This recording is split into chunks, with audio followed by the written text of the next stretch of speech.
Hi friends, എല്ലാവർക്കും ഇമ്മ്യൂണിലെ കമ്പ്യൂട്ടിങ്ങിൻ്റെ മറ്റൊരു എപ്പിസോഡിലേക്ക് സ്വാഗതം.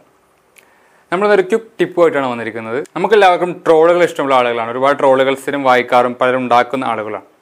ഈ ട്രോൾ ഉണ്ടാക്കാൻ അത്ര വലിയ സാങ്കേതിക വിദ്യയൊന്നും ആവശ്യമില്ല. നമുക്കൊരു മൊബൈലിൽ ഒരു ആപ്ലിക്കേഷൻ പോലും ഇല്ലാതെ നമ്മുടെ സാധാരണ ബ്രൗസർ ഉപയോഗിച്ചുകൊണ്ട് നമുക്ക് സിമ്പിളായിട്ട് എങ്ങനെ ഒരു ട്രോൾ ഉണ്ടാക്കാം എന്നാണ് നമ്മളിന്ന് ചർച്ച ചെയ്യുന്നത്.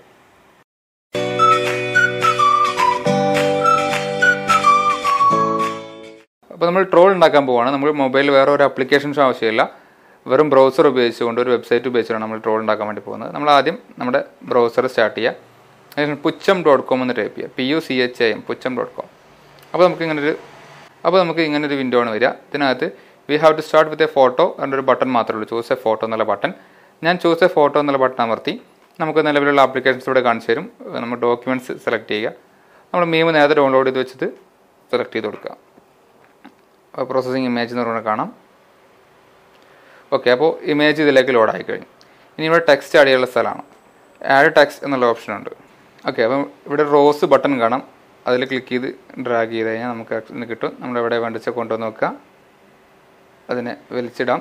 ഇനി അതിൻ്റെ സൈസ് കൂട്ടണമെങ്കിൽ താഴെ ഈ കാണുന്ന ബാറിലൊന്ന് ഡ്രാഗ് ചെയ്ത് കൊടുത്തു കഴിഞ്ഞാൽ നമുക്ക് അതിൻ്റെ ടെക്സ്റ്റ് സൈസ് കൂട്ടാം. ഈ ഡോട്ടിൽ പിടിച്ച് നമുക്കതിൻ്റെ വലുപ്പം നീളമൊക്കെ അഡ്ജസ്റ്റ് ചെയ്യാൻ വേണ്ടി കഴിയും. ഓക്കെ, അപ്പോൾ അത് കഴിഞ്ഞു. ഇനി വീണ്ടും ഒരു ടെക്സ്റ്റ് ആണെങ്കിൽ വീണ്ടും ആഡ് ടെക്സ്റ്റ് എന്നുള്ള ഓപ്ഷൻ കൊടുക്കുക. അതിന് ഇവിടെ കൊണ്ടുവന്നിടാം.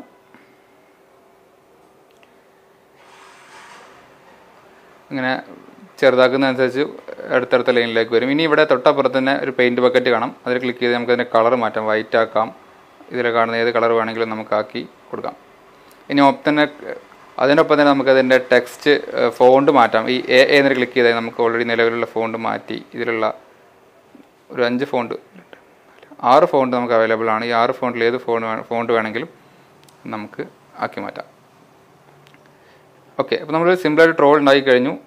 ഇവിടെ താഴെ നോക്കിയാൽ pucham.com എന്നോട് വന്നിട്ടുണ്ട്. അത് അവരുടെ ഒരു മീം അവരുടെ ലോഗോ വന്നിട്ടുണ്ട്. അത് കളയണമെങ്കിൽ ചുമ്മാ അതിൽ ഡബിൾ ക്ലിക്ക് ചെയ്യുക. അപ്പോൾ do you want to remove watermark നോക്കും. ഓക്കെ അടിക്കുക. അപ്പോൾ വാട്ടർമാർക്കും പോകും. ഇനി ഡൗൺലോഡ് പ്രസ് ചെയ്ത് കഴിഞ്ഞാൽ നമ്മുടെ കുമ്മേട്ടൻ്റെ ലോഗോ വരും. അതിനുശേഷം അത് ഡൗൺലോഡ് ആയിട്ടുണ്ടാവും. ഓപ്പൺ കൊടുക്കുക. ഇപ്പോൾ നമ്മൾ നല്ലൊരു ട്രോൾ ഉണ്ടാക്കി കഴിഞ്ഞു. വേറൊരു ആപ്ലിക്കേഷൻ ഇല്ലാണ്ട് വളരെ വൃത്തിയായിട്ട് ഉണ്ടാക്കാൻ കഴിയുന്ന ഒരു ആപ്ലിക്കേഷനാണ് pucham.com എന്ന് പറയുന്ന വെബ് ആപ്പ്. ഇനി ഇതിന് കൂടെ അഡീഷണൽ ടിപ്പ് കൂടി ഞാൻ തരാം. ഇപ്പോൾ നമുക്ക് ഈ മീം ഡൗൺലോഡ് ചെയ്യാൻ വേണ്ടിയിട്ട് ഇപ്പോൾ സെർച്ച് ചെയ്യാൻ വളരെ ബുദ്ധിമുട്ട്. നമുക്കൊരു ആശയം തോന്നിയാൽ മീം കിട്ടാൻ നമുക്ക് ഒരുപാട് ബുദ്ധിമുട്ടുണ്ടാവാം. അപ്പോൾ അങ്ങനെ വളരെ എളുപ്പത്തിൽ മീം കിട്ടാൻ വേണ്ടിയിട്ട് ടെലഗ്രാമിലൊരു സംവിധാനമുണ്ട്. ടെലഗ്രാം ഉപയോഗിക്കുന്നവർക്ക് വളരെ എളുപ്പമായിരിക്കും. ഞാൻ ഭയങ്കര കട്ട ടെലഗ്രാം ഫാനാണ്. കാരണം ടെലഗ്രാം ഒരുപാട് കാര്യങ്ങൾ ചെയ്യാൻ പറ്റും. അപ്പോൾ ടെലഗ്രാമിൽ എങ്ങനെയാണ് നമുക്കൊരു മീം എടുക്കാൻ നോക്കാം. ആദ്യം ടെലഗ്രാം എടുക്കുക. അതിൽ സേവ്ഡ് മെസ്സേജ് എന്നൊരു ഓപ്ഷൻ, അതായത് നമുക്ക് നമ്മളോട് തന്നെ ചാറ്റ് ചെയ്യാവുന്ന ഒരു ഓപ്ഷൻ ഉണ്ട്. അത് എടുക്കുക. അതിനുശേഷം അറ്റ് എന്ന് ടൈപ്പ് ചെയ്യുക. അറ്റ് ടൈപ്പ് ചെയ്ത പ്ലെയിൻ മീം ബോട്ട് PLAINMEME ബോട്ട് എന്ന് ടൈപ്പ് ചെയ്യുക. ശേഷം ഒരു സ്പേസ് എടുക്കുക. ഇനി നമുക്ക് ഏത് സിനിമയിലെ ട്രോളാണോ അല്ലെങ്കിൽ ഏത് സിനിമ നടന്മാരുടെ കാര്യങ്ങളൊക്കെ അടിച്ചു കൊടുക്കുക. അപ്പോൾ അതായത് സലീം കുമാറിൻ്റെ ട്രോളാണല്ലോ നേരത്തെ ചെയ്തത്. അപ്പോൾ സലീം കുമാർ ഞാൻ അടിച്ചു കൊടുക്കുകയാണ്. സലീം കുമാർ എന്ന് ടൈപ്പ് ചെയ്തു.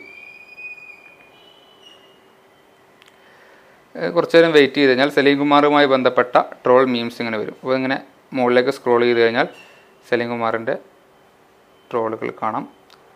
ഇപ്പോൾ ഞാൻ നേരത്തെ സെലക്ട് ചെയ്തതായി ഇവിടെ കിടക്കുന്നുണ്ട്. ഇതാണ് നേരത്തെ സെലക്ട് ചെയ്തത്. ഇനി അല്ല പുതിയൊരു മീമാണ് എനിക്ക് വേണ്ടത്. ഞാൻ ചുമ്മാ അതിൽ ക്ലിക്ക് ചെയ്യുക. അതിൽ ക്ലിക്ക് ചെയ്ത് കഴിഞ്ഞാൽ സെൻഡ് അടിച്ച് കഴിഞ്ഞാൽ എനിക്ക് ആ ഇമേജ് കിട്ടി. ഓക്കെ, ഇനി ഇതിനെ സേവ് ടു ഗാലറി കൊടുത്താൽ നമ്മുടെ ഗാലറിയിലേക്ക് ഇത് സേവ് ആവും. പിന്നീട് ഇതിനെ pucham.com നമുക്ക് പുതിയ മീമുകൾ ഉണ്ടാക്കാൻ വേണ്ടി കഴിയും. അപ്പോൾ നമ്മൾ എങ്ങനെയാണ് ഒരു പ്രത്യേകിച്ച് ഒരു ആപ്ലിക്കേഷൻ ആവശ്യമില്ലാതെ നമ്മുടെ ബ്രൗസർ ഉപയോഗിച്ചുകൊണ്ട് ഒരു ട്രോൾ ഉണ്ടാക്കാം എന്നുള്ളതാണ് ഇന്ന് നോക്കിയത്. ഈ ചെറിയൊരു വീഡിയോ നിങ്ങൾക്ക് ഇഷ്ടപ്പെട്ടു എന്ന് തന്നെ പ്രതീക്ഷിക്കുകയാണ്. ഇത്തരത്തിൽ ഒരുപാട് വീഡിയോകൾ ലഭിക്കാൻ വേണ്ടി ഈ ചാനൽ സബ്സ്ക്രൈബ് ചെയ്യുക. അതുപോലെ തന്നെ എല്ലാവർക്കും ഷെയർ ചെയ്യുക. നമ്മുടെ ചാനലിൻ്റെ വ്യൂ വളരെ കുറവാണ്. എന്തായാലും ഈ വരുന്ന ഒക്ടോബർ 9 ഇമ്മ്യൂണിലെ കമ്പ്യൂട്ടിംഗ് തുടങ്ങിയിട്ട് 1 വർഷം പിന്നിടുകയാണ്. ഈ 1 വർഷത്തോളമായിട്ട് നമ്മുടെ ചാനലിന് എടുത്ത് നോക്കുകയാണെങ്കിൽ അത്ര വലിയ പ്രോഗ്രസ് ഒന്നും ഉണ്ടായിട്ടില്ല. വ്യൂ വളരെ കുറവാണ്. നമ്മൾ പറഞ്ഞ 4000 മണിക്കൂറിലേക്ക് പോലും ചാനൽ എത്തിയിട്ടില്ല. അപ്പോൾ നിങ്ങളുടെ ഓരോരുത്തരുടെയും സപ്പോർട്ടും നിർദ്ദേശങ്ങളൊക്കെ ഉണ്ടെങ്കിൽ മാത്രമേ ഇനി മുന്നോട്ട് പോകാൻ വേണ്ടി കഴിയുള്ളൂ. അപ്പോൾ നമ്മൾ വന്ന ചാനൽ വന്ന മുമ്പത്തെ വീഡിയോസൊക്കെ പരിശോധിച്ച് നോക്കുമ്പോൾ കുറച്ച് ഹൈ ടെക്നിക്കലായിട്ടുള്ള കുറച്ച് വിവരങ്ങളാണ് കൂടുതലുള്ളത്. അതുകൊണ്ടാണോ എന്തോ അറിയില്ല, പൊതുവേ ചാനലുകളെ കമ്പയർ ചെയ്യുമ്പോൾ വളരെ വ്യൂ കുറവാണ് നമ്മുടെ ചാനലിൽ. അപ്പോൾ അതുകൊണ്ട് തന്നെ നിങ്ങൾക്ക് വീഡിയോ ഇഷ്ടമാവുന്നില്ലെങ്കിൽ തുറന്നു പറയുക, ഇഷ്ടമില്ല എന്ന് തന്നെ പറയുക. മറിച്ച് നിങ്ങൾ എത്തരത്തിലുള്ള കണ്ടന്റുകളാണ് ആഗ്രഹിക്കുന്നത് എന്നും വീഡിയോയുടെ താഴെ കമൻ്റായോ അല്ലെങ്കിൽ പേഴ്സണലായിട്ടോ നിങ്ങൾ അറിയിക്കുക. എത്തരത്തിലുള്ള വീഡിയോകളാണ്, മൊബൈലുമായി ബന്ധപ്പെട്ടതാണോ അതോ മറ്റു ടെക്നോളജികൾ എങ്ങനെ വളരെ സിമ്പിളായിട്ട് പറയുന്ന കാര്യത്തിലാണോ തുടങ്ങി, അല്ലെങ്കിൽ പ്രോഗ്രാമിംഗ് ലാംഗ്വേജുമായി ബന്ധപ്പെട്ട സാധനമാണോ, ലിനക്സുമായി ബന്ധപ്പെട്ടതാണോ, എന്താണ് നിങ്ങൾക്ക് വേണ്ടത് എന്നുള്ളത് കൂടി നിങ്ങൾ പറയാൻ ശ്രമിക്കുക. നിങ്ങളെല്ലാവരും സഹകരണം ഉണ്ടെങ്കിൽ മാത്രമേ നല്ല രീതിയിൽ ഇനി ചാനലിൽ മുന്നോട്ട് പോകാൻ വേണ്ടി കഴിയുള്ളൂ. നിങ്ങളെല്ലാവരും സപ്പോർട്ടും പിന്തുണയും പ്രതീക്ഷിച്ചുകൊണ്ട് മറ്റൊരു വീഡിയോയുമായി വീണ്ടും കാണുന്നവരെ നന്ദി, നമസ്കാരം.